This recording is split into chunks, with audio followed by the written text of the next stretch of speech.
While many well meaning souls naively cheer over a new California law that raises the hourly wage of fast food workers to $20 an hour, Project 21 ambassador Craig DeLuz cites a sobering statistic. He says for every 10% increase in the minimum wage, employment for 16 to 19-year-old Black and Hispanic teens falls by 6.6%.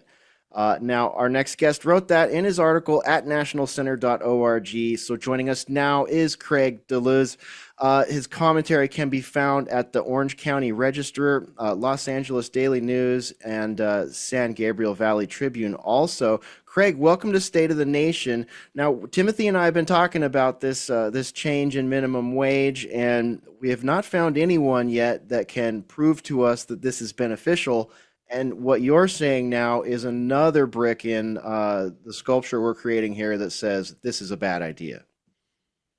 Well, first of all, there is not an economist out there worth their salt that will tell you that that minimum wage laws actually do what the folks who propose them say that they do. They do not help low income workers. In fact, they do the exact opposite. Economics 101, Econ 101. You learn supply and demand, and you learn what happens when you create what's called a price floor, right? You create what you create is a shortage of jobs. You have more people working than are willing, you have more people that are willing to work than you have jobs that are available. And that is, in fact, what happens. In places like California, where we actually have a standard minimum wage somewhere around $16 an hour, you go into a fast food restaurant and you hardly see any young people. You hardly see any teenagers. Well, now they've taken that and they've bumped it up to $20 an hour for fast food workers. And as a result, well, by the way, very predictably, of course, you've seen places like Pizza Hut and Domino's Pizza have fired all of their drivers, all of their delivery folks. Because they cannot afford to pay $20 an hour for pizza delivery. My son paid his way through college delivering pizzas for Domino's Pizza. Guess what? If he were in college today, he would not be able to do that. It is, once again, it is highly predictable. Now, the reason why I wrote this particular article was because, obviously those on the left, those in the Democratic Party they're very interested in saying, well, we want to help, low income, low skilled youth to be able to work and be involved and engaged and keep them out of the streets and out of gangs. Well, guess what? What you've now done is you've now put them out of work. You've increased their cost of living. You've made it so that it's going to be harder for them to develop the sorts of job skills and experience that they're going to need in order to be able to get better paid, better paying employment later in life. Craig, I know the old adage is never attribute to malice that which can be explained by incompetence, but I just find it hard to believe that these Democrats are this incompetent. We've had decades of studies. Minimum wage laws are one of the most studied aspects of economics.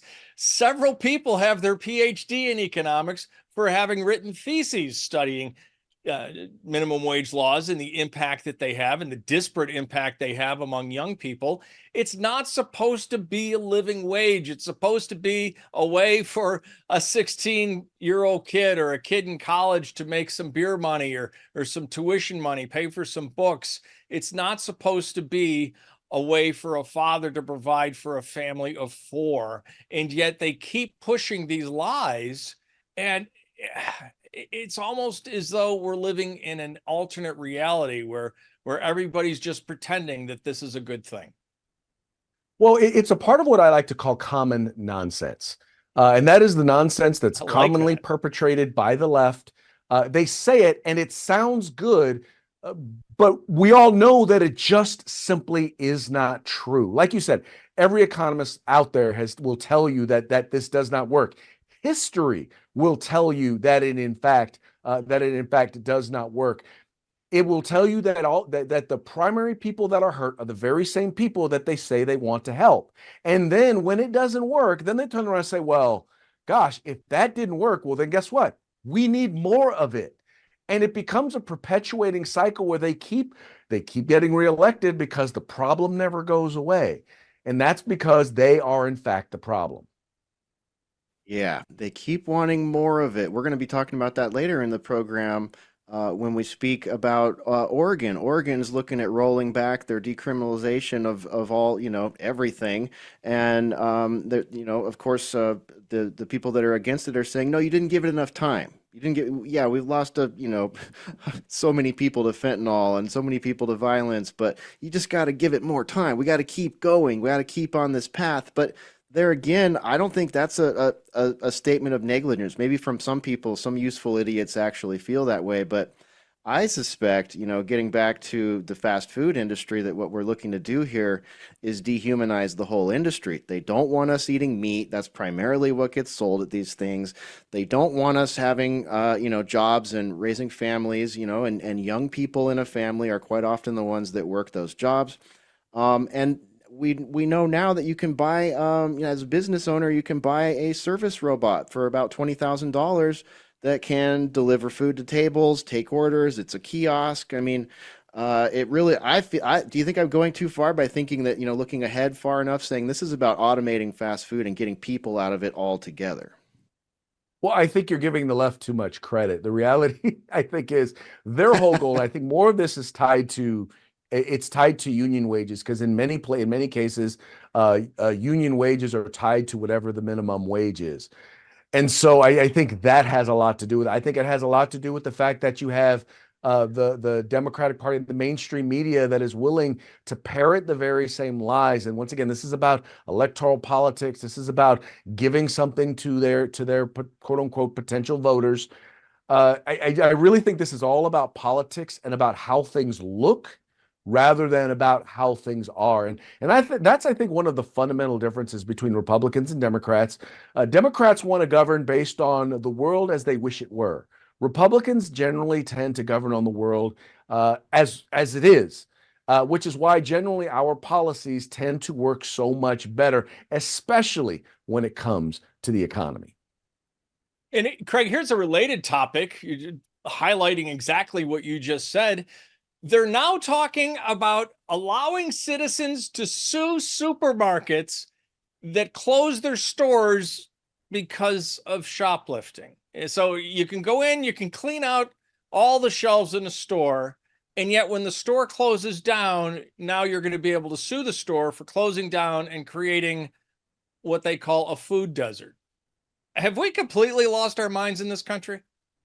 Well, I think that people who propose this stuff have bought into the lie, and that is that if you are successful, keep in mind, it's a Marxist narrative that says there are the oppressed and the oppressors, and if you've made it, if you own a business, if you are an employer, if you happen to be have a college degree and be married to the same person for an extended period of time, well, you are part of the oppressor class. And if you are part of the oppressor class, the only way in which you got there was by oppressing someone else. And so when you look at things like this, they don't want businesses to be profitable. But whether it's minimum wage laws, whether it's laws that try to force stores to stay open, that quite frankly are closing because they are losing money. I mean, a lot of these stores, a lot of the drugstores in these communities operate on volume. They have very, very slim profit margins. And when people are allowed to just walk into your store and walk out with hundreds of dollars of product, and they're allowed to do it over and over again, and there are no consequences, eventually you are going to get to a point where you are going to lose money. Businesses cannot operate as a loss. I don't care how small your business is. I don't care how big your business is. If you are operating at a loss, you will eventually have to shut down. Now, government bureaucrats don't care about that because they can operate at a loss because it's other people's money. They can always just go to the people and demand more money via taxes. It's always amazing to me that this whole DEI CRT Marxist line is sold to us with like, well, they just want to feed their families, right? So okay, that's the operating philosophy, the philosophy of legislating, if you will. But what people see, like that's the narrative, but the optics are completely, for anyone that buys that, they're only looking at mass media cartel optics, and they're not looking at what they're seeing in the streets, because when we've got just mountains of videos of gangs of people, just hordes of people rushing Apple stores, not stealing things because they're in poverty, stealing things like Louis Vuitton bags, Apple devices, and I mean this.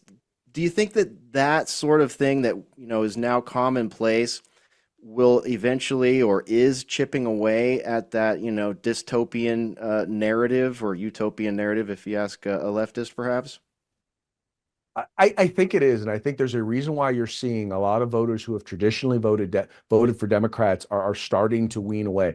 A recent poll shows you that a majority of Latinos are looking to vote for Donald Trump. Up to 30% of African American males are looking to vote for Donald Trump. That's three times the greatest level of support any Republican, which by the way, last time was Donald Trump, has had amongst black voters. And it's because we now have the ability, we're seeing the consequences of the decisions that they're making. This is what happens when Marxism or communism takes place. It's what happened in Mao's China. It's what happened in Lenin's Soviet Union. It's what happened in Hugo Chavez's Venezuela and in Cuba. Communism has never worked out ever anywhere it's been tried. On the other side, the free market economies that have been promoted by that started in the United States, that's been promoted by the West, has done more to lift people out of poverty and hunger than any other economic system in history. But allowing that to happen means you can't have government getting in the way and doing things like preventing unprofitable business from being able to close their doors, or requiring that businesses pay employees more than they actually earn for that particular business. Craig, I just had a brainstorm. You're absolutely right. You mentioned the Soviet Union. It's just like, well, the 5-year plan didn't work because what we really need is a 10-year plan. We got to give it 5 more years, right? And it ended up with the greatest famine in the history of the world in one of the most biologically rich farming lands, Ukraine, in history. Ukraine is known for growing food crops, and yet the Soviet Union had endless famine after endless famine. The government in the 1930s started paying farmers not to grow crops. They wanted to institute price control, and in order to have price control, you have to have supply control. And so they started paying farmers not to grow crops. What if we taxpayers started paying politicians to not pass any bills? I think that would probably be the most economically efficacious use of our tax dollars in American history. It can't be any worse than what we're dealing with right now. I mean, I Right? look, for example, at the state of California, and if you ever want a testing ground for what it looks like, for what communism or the new Marxism looks like, it's the state of California, which is basically the birthplace of bad political ideas. And you look at the fact, for the first time in history, over the last 3 years now, we've seen a decrease in the population here in the state of California. We've seen hundreds of thousands of more people leave the state of California than have come to the state of California. And most of those who are coming to the state of California aren't exactly coming here legally. As a result of that, we now have a third of the nation's homeless population. We now have the greatest income inequality in the entire nation. We've seen our state budget go from a $100 billion surplus to a $73 billion and growing deficit. And yet and still, the politicians keep saying, I don't know. It must be those darn Republicans. It's got to be Donald Trump's fault because, mean tweets. Of course. I mean, they're so mean.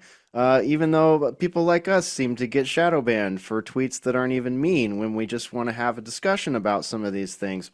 Now, getting back to the young people in California, particularly like you wrote about black and brown people in California, what's going to happen to them, especially with this giant influx of illegal migration coming into the state? Does that play into this in any way? I mean, obviously people are being displaced in inner cities and all over the place, and funds are, state funds and federal funds are moving to support non-citizens. ICE isn't going to any establishments and saying, "Hey, you can't have these people working here. They're not citizens." How does that play into this in some way? Well, I think it all plays into it, but the challenge is getting the young people to actually hear the truth. There have been polls that have been done that show that most young people are getting their news from TikTok. We know that TikTok is controlled and manipulated by the communist Chinese government in order to basically facilitate the downfall of American society. So that's kind of a bad place to be getting your news. Academia, which has largely been controlled by the neo-Marxist social justice wing of the Democratic Party for generations now. They're the ones that are now controlling academia. The only way that this is going to turn around, it's going to be one-on-one. It's going to be individuals going and talking and being involved and engaged in communities where they haven't been involved before, to talk to them about the truth, to share with them the truth about what is going on with our economy. Because right now they're being told that these are corporations that are all doing this, even though the corporations are kind of on their side. They're being told it's the mean, evil, nasty Republicans. It's old white men who are doing this to them. And they're not really hearing or understanding or getting the basic information to help them to understand why what is happening is happening. Yeah, and that's a huge problem, and that's why we're so glad to have you on the program, because we're able to talk about that, we're able to get that out there, and that narrative management. I always go back to narrative management because that is the primary job of the mass media cartel out there. And they certainly do a lot of neurolinguistic programming and psychological operations on youth. And of course, TikTok brain plays into that also. That's a whole nother story. And another thing that's a whole nother story I was hoping to get to talk to you about, but we're probably going to have to shelf it until next time, pun intended. But if you want to give it a preview, you got about 90 seconds left. You also wrote The Hidden Truth in the Battle Over Books in American Schools. We'll have to have you back on to talk about that, but maybe tell people where they can find your work. Well, you can find my work. You can either find me on Twitter at Craig DeLuz. You can find a lot of my work at the National Center for Policy Research.org or project21.org. Would very much love to talk with you about that. I'm a 20 plus year school board member. That is a big issue for me. All right. Well, we'll have you back on. It would not do it justice to do it too quickly. So we'll get you booked up. We'll come back and circle back to that one. And again, if you want to get a pre-read on that, The Hidden Truth in the Battle Over Books in American Schools can be found at nationalcenter.org. Craig DeLuz, thank you so much for joining us here on State of the Nation. We'll look forward to our next conversation with you. Thank you for having me.